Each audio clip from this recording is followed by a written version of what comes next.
And of course, there was also the fact that Oliver III paid for my studies at Harvard. Oh my God, Jenny said when we drove up to the house. I didn't expect this. It's like a damn palace. Please, Jen. Everything will be fine. For a nice all-American girl of good family, perhaps. Not for Jennifer Cavallari, Baker's daughter, from Cranston, Rhode Island. Florence opened the door. She has worked for the Barrett family for many years. She told us that my parents were waiting in the library. We followed her past a long line of pictures of famous Barretts and a glass case full of silver and gold cups. They looked just like real silver and gold, said Jenny.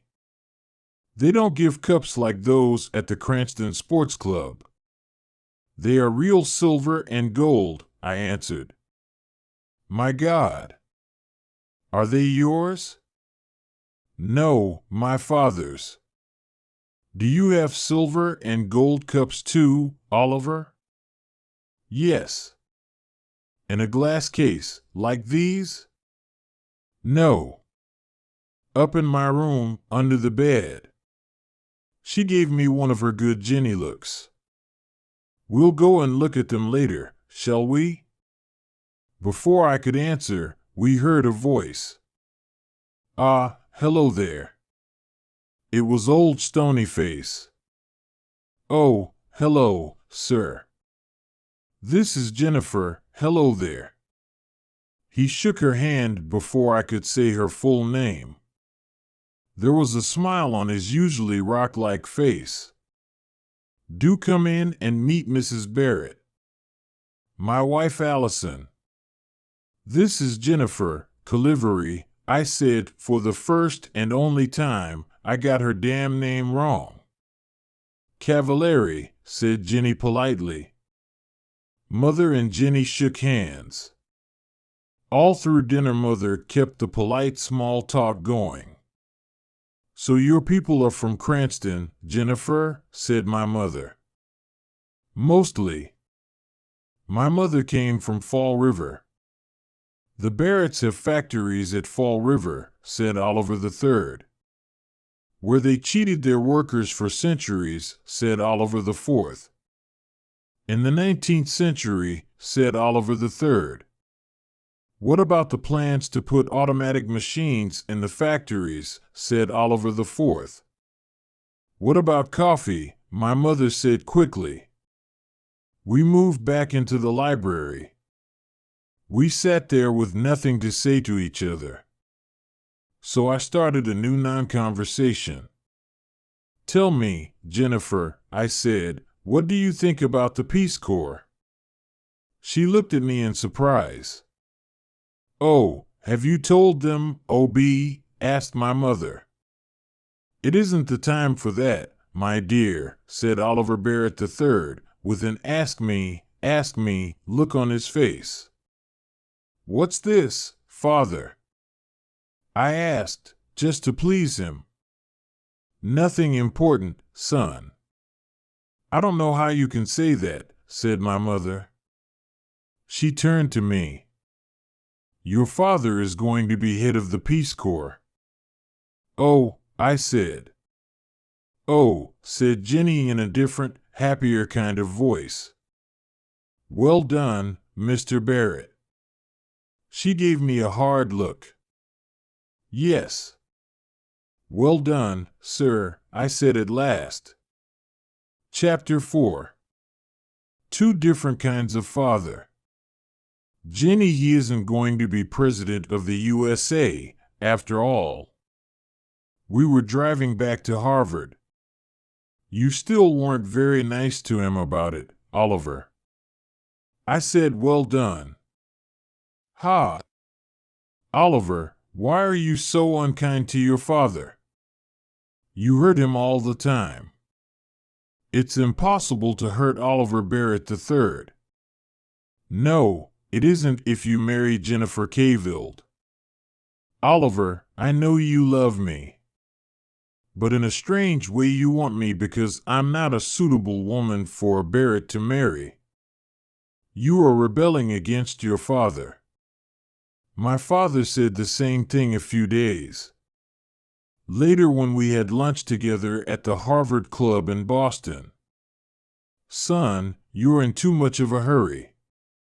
The young lady herself is fine. The problem is you. You are rebelling, and you know it. Father, what worries you most about her? That she's Italian? Or that she's poor? What do you like most about her? I'm leaving. Stay and talk like a man. I stayed. Old Stonyface liked that. He's won again, I thought angrily. Wait a while, son, Oliver Barrett III continued. That's all I ask. Finish law school. Why do I have to wait? I was rebelling now. Oliver, you are still under 21. In the eyes of the law, you are not yet an adult. Stop talking like a lawyer, damn it. If you marry her now, you will get nothing from me. Father, you've got nothing that I want. I walked out of his club and out of his life. After that, I was not looking forward to meeting Jenny's father. She was his only child and her mother was dead. She meant a lot to him. I could see a lot of problems there. And I was penniless. How is Mr. Cavalieri going to feel, I thought, when he hears that young Barrett can't support his daughter? Worse, she will have to work as a teacher to support him while he is at law school. As we drove down to Cranston on that Sunday in May, I worried a lot about Mr. Cavalieri's feelings. Tell me again, Jen. Okay.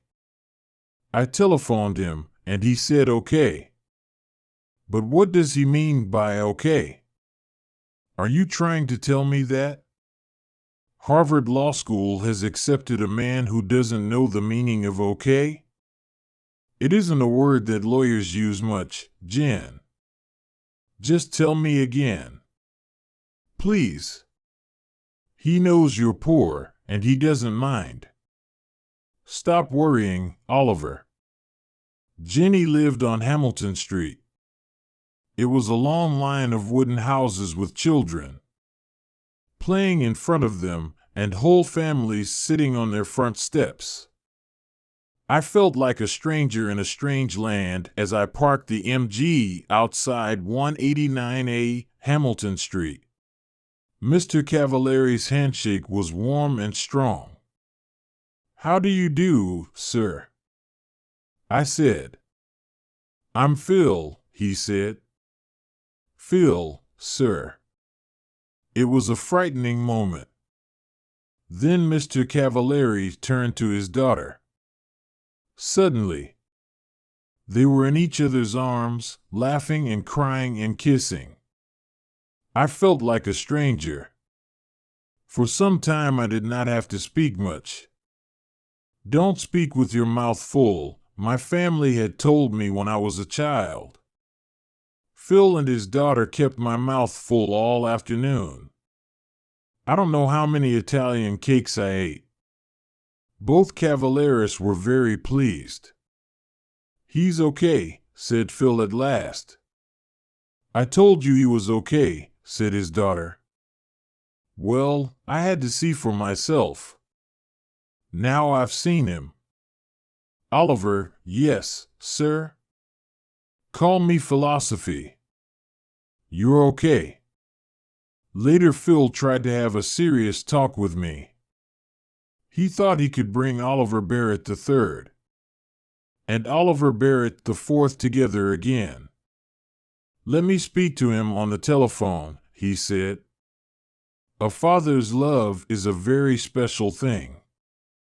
There isn't much of it in my family, I said. Your father will soon realize, he began.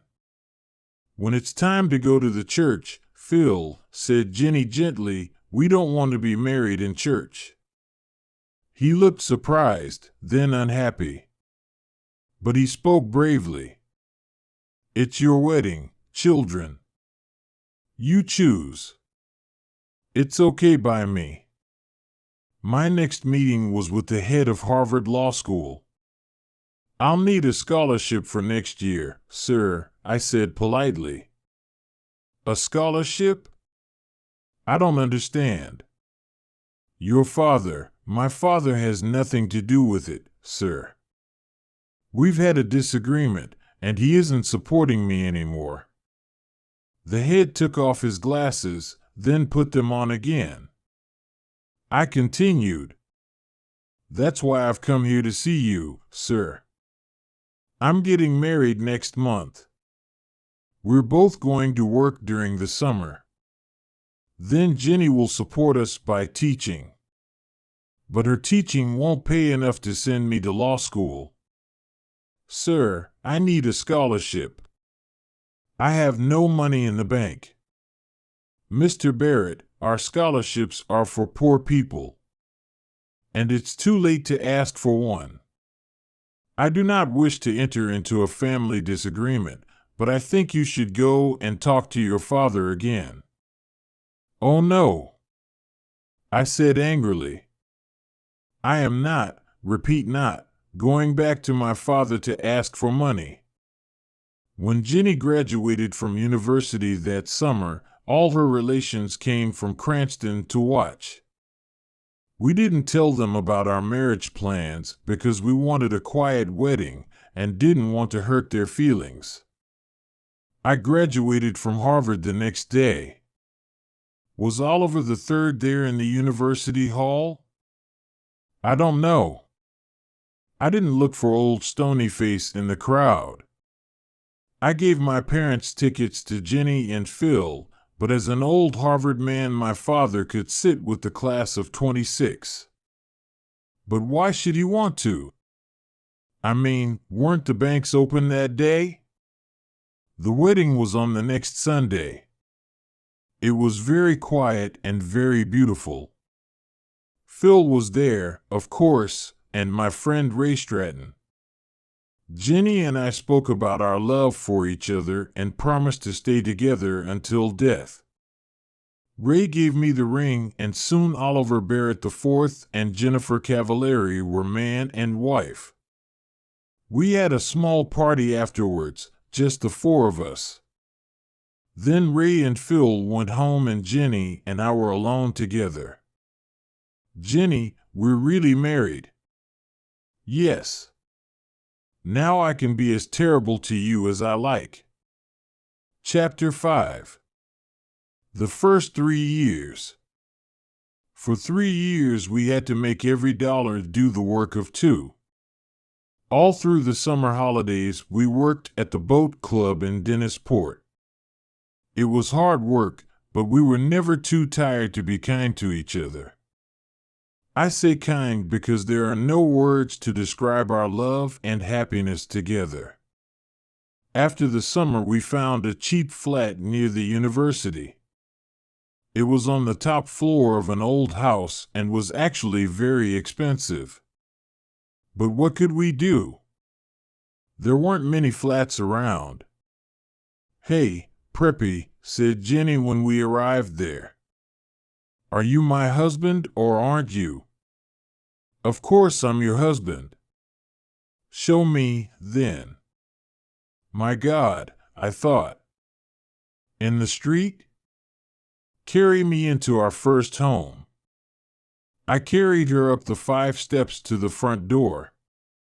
Why did you stop? She asked. This isn't our home. Upstairs, Preppy. There were 24 stairs up to our flat, and I had to stop halfway. Why are you so heavy? I asked her. Perhaps I'm expecting a baby. My God. Are you? Ha! I frightened you then, didn't I? Well, yes, just for a second or two. I carried her the rest of the way. There were very few moments in those days when we were not worrying about money. Very few, and very wonderful, and that moment was one of them. A food shop let us eat now, pay later, thanks to the Barrett name. But our famous name did not help us in Jenny's work. The head of the school thought we were rich. Of course, we can't pay our teachers very much, said Miss Whitman. But that won't worry you, Mrs. Barrett. Jenny tried to explain that Barretts had to eat, just like other people. Miss Whitman just laughed politely. Don't worry, Jenny said to me. We'll manage. Just learn to like spaghetti. I did. I learned to like spaghetti, and Jenny learned lots of different ways of cooking it. With Jenny's pay from school, and our money from our summer work and my holiday jobs, we managed. Our lives had changed a lot, of course. There was no more music for Jenny. She had to teach all day, and came home very tired. Then she had to cook. Dinner, restaurants were too expensive for us. There were a lot of films that we didn't see, and places and people that we didn't visit. But we were doing okay. One day a beautiful invitation arrived. It was for my father's 60th birthday party. Well, said Jenny. I was in the middle of a thick law book and did not hear her at first. Oliver, he's reaching out to you. No, he isn't. My mother wrote it. Now be quiet. I'm studying. I've got exams in 3 weeks. Ollie, think. 60 years old, damn it. How do you know that he'll still be alive when you decide to forget your disagreement? I don't know, and I don't care. Now let me get on with my work. One day, said Jenny, when you're having problems with Oliver V, our son won't be called Oliver, you can be sure of that. I said angrily. You can call him Bozo if you like. But that child will feel bad about you, because you were a big Harvard sportsman. And by the time he goes to university, you will probably be a big, important lawyer. She continued, Oliver, your father loves you, in the same way as you will love Bozo. But you Barretts are so full of pride you'll go through life thinking that you hate each other. Now, what about that invitation? Write them a nice letter of refusal. Oliver, I can't hurt your father like that. What's their telephone number? I told her and was at once deep in my law book again. I tried not to listen to her talking on the telephone. But she was in the same room, after all. Suddenly I thought, how long does it take to say no? Ollie? Jenny had her hand over the telephone mouthpiece. Ollie, do we have to say no? Yes, we do. And hurry up, damn it. I'm terribly sorry, she said into the telephone. She covered the mouthpiece again and turned to me. He's very unhappy, Oliver. Can you just sit there and let your father bleed? Stones don't bleed, Jen. This isn't one of your warm, loving Italian fathers. Oliver, can't you just speak to him?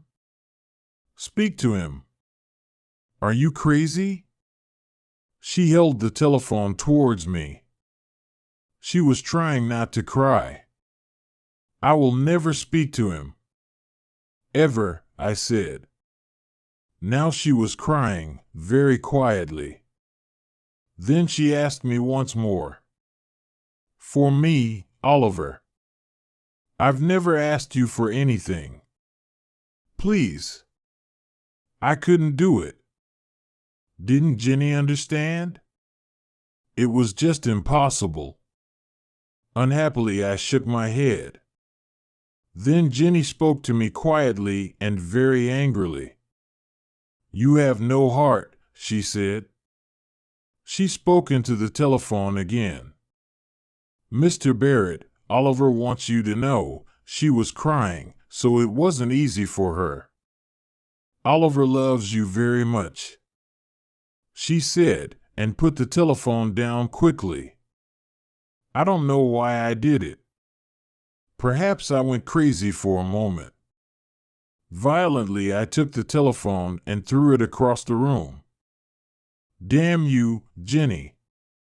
Why don't you get out of my life?" I stood still for a second. My God, I thought, what's happening to me? I turned to look at Jenny.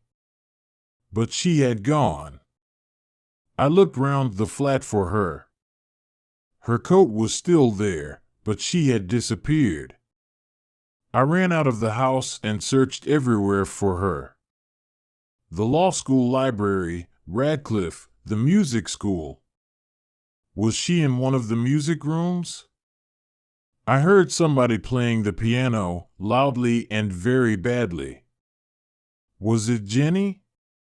I pushed the door open. A big Radcliffe girl was at the piano. "What's the matter?" she asked. "Nothing," I answered, and closed the door again. Where, oh where, had she gone? I felt terrible. I searched the university, the streets, and the cafes. Nothing. Had she taken a bus to Cranston, perhaps? At midnight, I found a telephone box and called Phil. "Hello," he said sleepily. "What's the matter? Is Jenny ill?" My God, I thought, she isn't there. "She's fine, philosophy, I just called to say hello." "You should call more often, damn it," he said. "Is Cranston so far away that you can't come down on a Sunday afternoon?" "We'll come, some Sunday, Phil, I promise." "Don't give me that some Sunday indeed." "This Sunday, Oliver." "Yes, sir. This Sunday. And next time you telephone, I'll pay, damn it. Okay?" He put down the telephone. I stood there and wondered what to do. At last I went back to the flat. Jenny was sitting on the top step. I was too tired to cry, too glad to speak. "I forgot my key," said Jenny. I stood there on the bottom step. I was afraid to ask how long she had been there.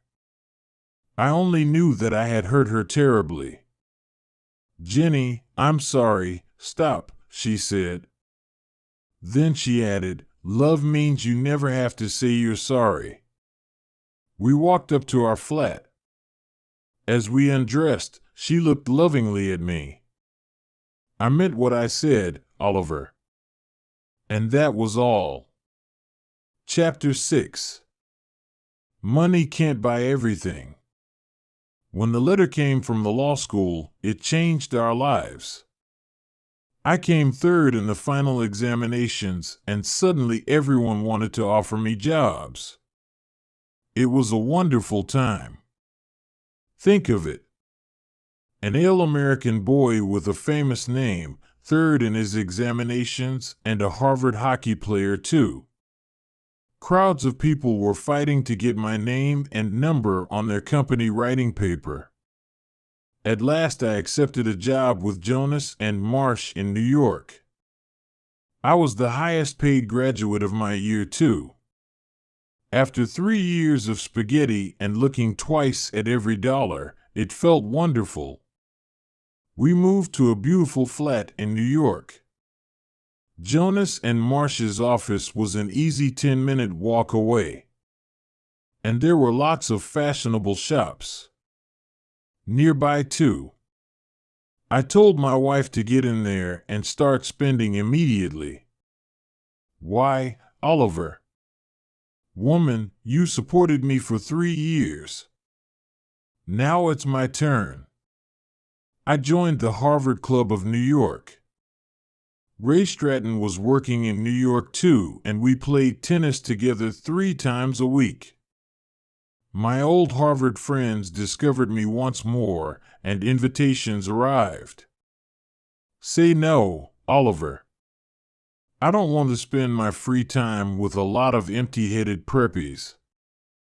Okay, Jan, but what shall I tell them? Tell them I'm expecting a baby. Are you? She smiled.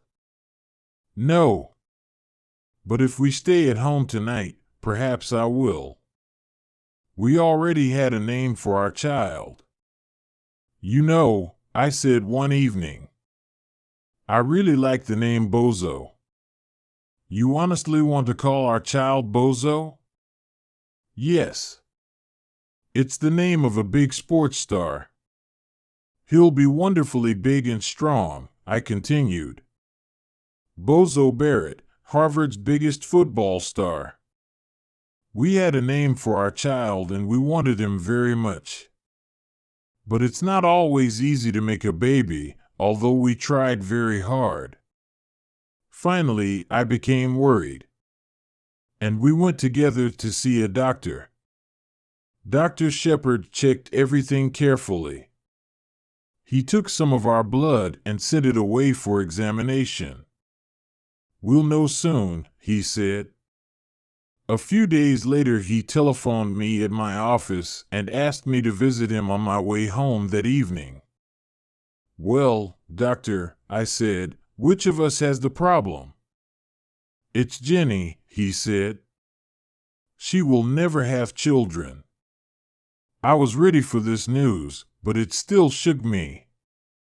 Well, I said, children aren't everything.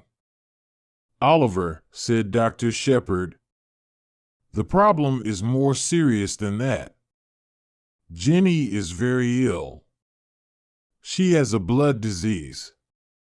It is destroying her blood, and we can't stop it. She is dying, Oliver. I am very sorry. That's impossible, doctor, I said. I waited for the doctor to tell me that it was not true. Kindly and patiently, he explained again, and at last I understood the terrible words.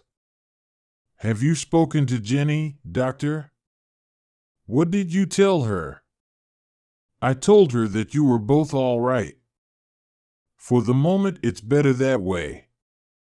I wanted to shout and scream at the unfairness of it all. Jenny was 24, and she was dying. What can I do to help, doctor? I asked at last. Just be natural, he said. Natural. I began to think about God. At first, I hated him. Then next morning I woke up and Jenny was there beside me. Still there. I was ashamed. Thank you, God, I thought. Thank you for letting me wake up and see Jennifer. Be natural, the doctor had said. I did my best, and all the time I was living with my terrible secret. One day Mr. Jonas called me into his office. Oliver, I have an important job for you. How soon can you go to Chicago? You can take one of the younger men with you. One of the younger men?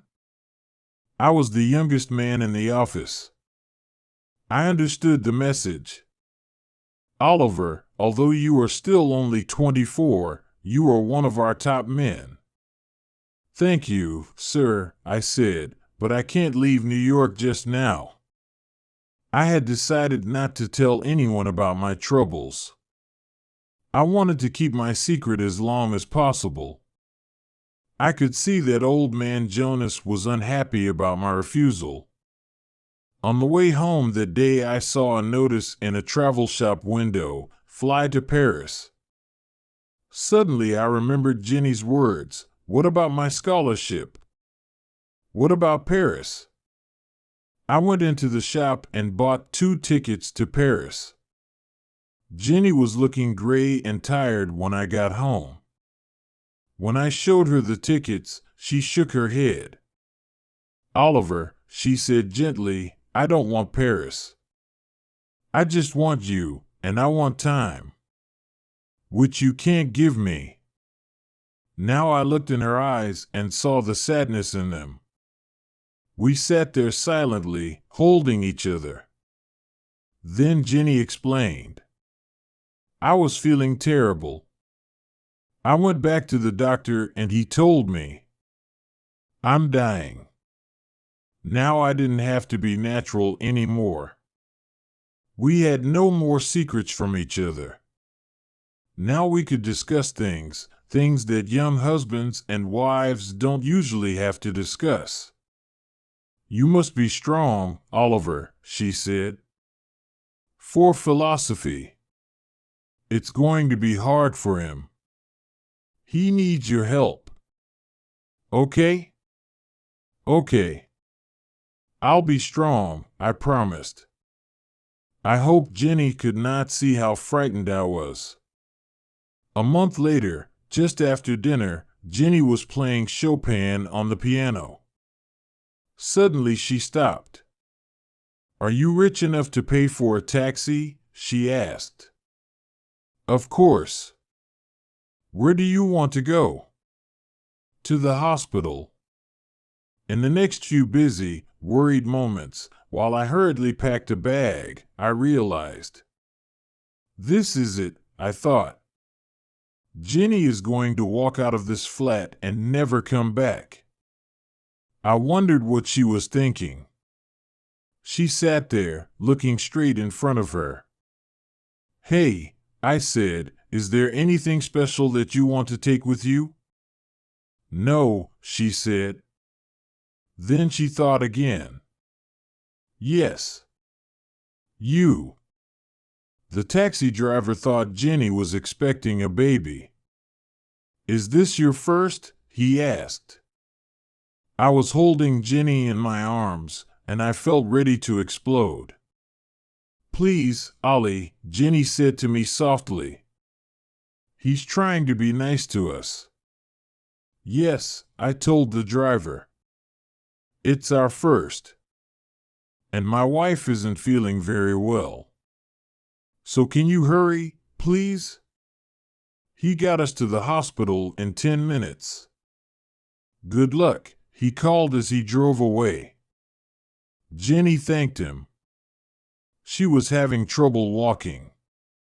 I wanted to carry her. But she said clearly, "Not this time, Preppy."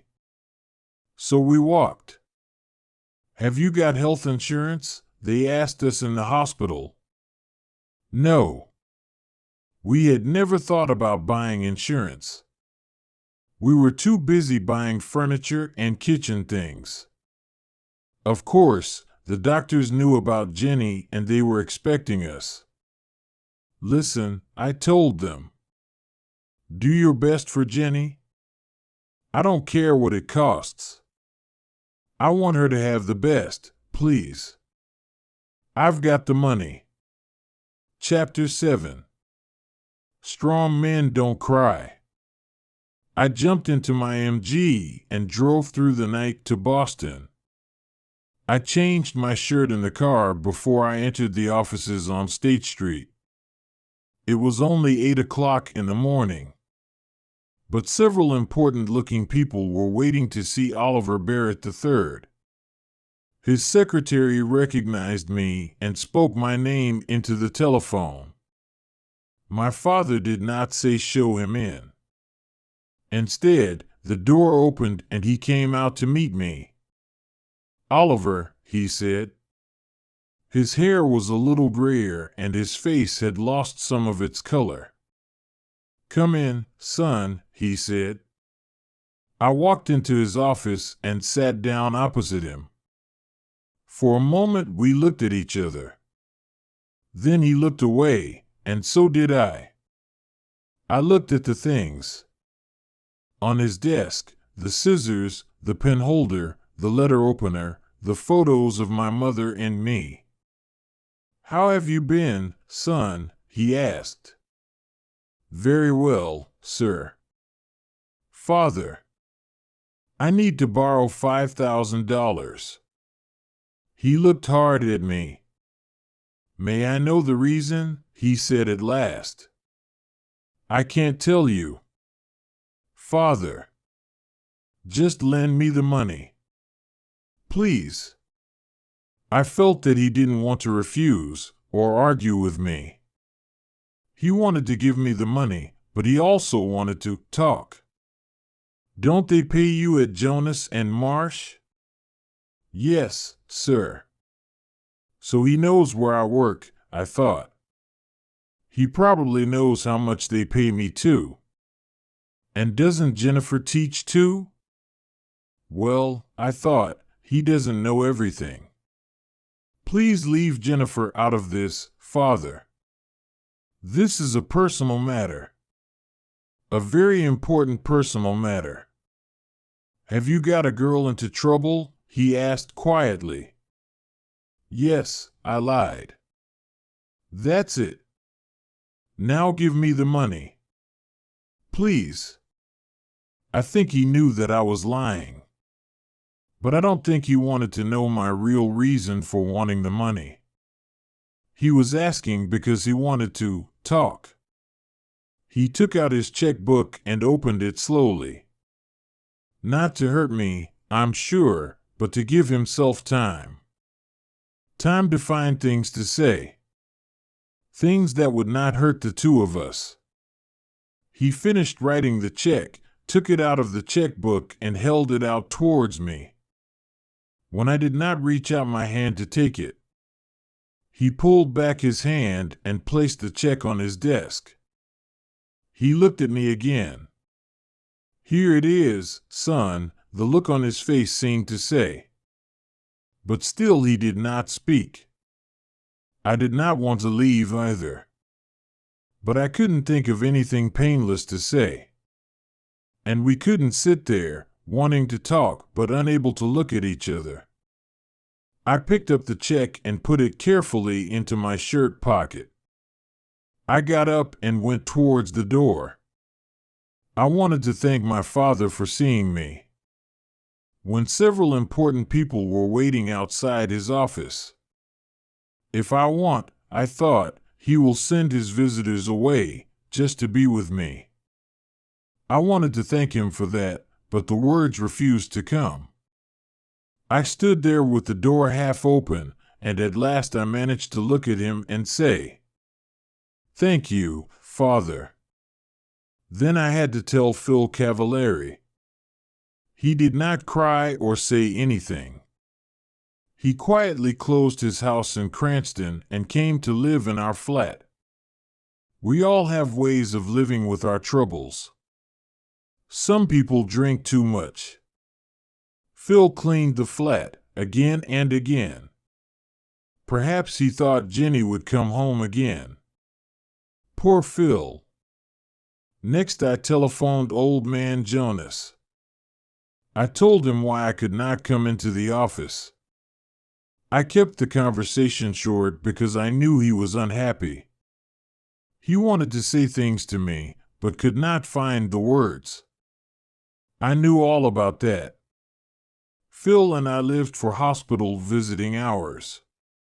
The rest of life, eating and sleeping, or not sleeping, meant nothing to us. One day, in the flat, I heard Phil saying, very quietly, "I can't take this much longer." I did not answer him. I just thought to myself, I can take it. Dear God, I can take it as long as you want because Jenny is Jenny. That evening, she sent me out of her room. She wanted to speak to her father, man to man.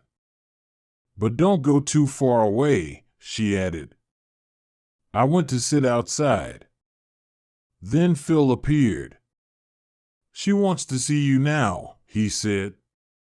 Close the door, Jenny ordered. I went to sit by her bed. I always liked to sit beside her and look at her face, because it had her eyes shining in it. It doesn't hurt, Ollie, really, she said. It's like falling off a high building very slowly, you know? Something moved deep inside me. I am not going to cry, I said to myself. I'm strong, okay? And strong men don't cry. But if I'm not going to cry, then I can't open my mouth. I said. No, you don't know, Preppy, she said. You've never fallen off a high building in your life. Yes, I have. My voice came back. I did when I met you. She smiled. Who cares about Paris? She said suddenly. Paris, music, all that. You think you stole it from me, don't you?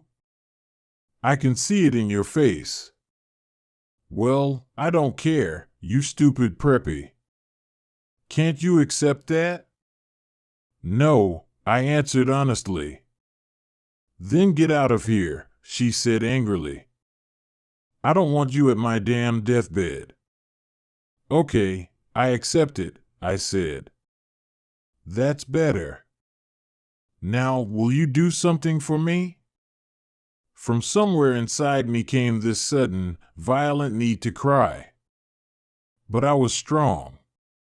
I was not going to cry. I said again. Will you please hold me, Oliver? I put my hand on her arm.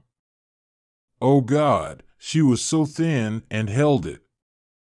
No, Oliver, she said. Really hold me. Put your arms round me. Very, very carefully I got onto the bed and put my arms round her. Thanks, Ollie. Those were her last words. Phil Cavill was waiting outside. Phil? I said softly. He looked up and I think he already knew. I walked over and put my hand on his arm. I won't cry, he said quietly. I'm going to be strong for you. I promised Jenny. He touched my hand very gently. But I had to be alone. To feel the night air. To take a walk, perhaps. Downstairs, the entrance hall of the hospital was very calm and quiet. The only noise was the sound of my footsteps on the hard floor. Oliver. It was my father. Except for the woman at the desk, we were all alone there. I could not speak to him. I went straight towards the door. But in a moment he was out there, standing beside me. Oliver, he said. Why didn't you tell me? It was very cold. That was good, because I wanted to feel something.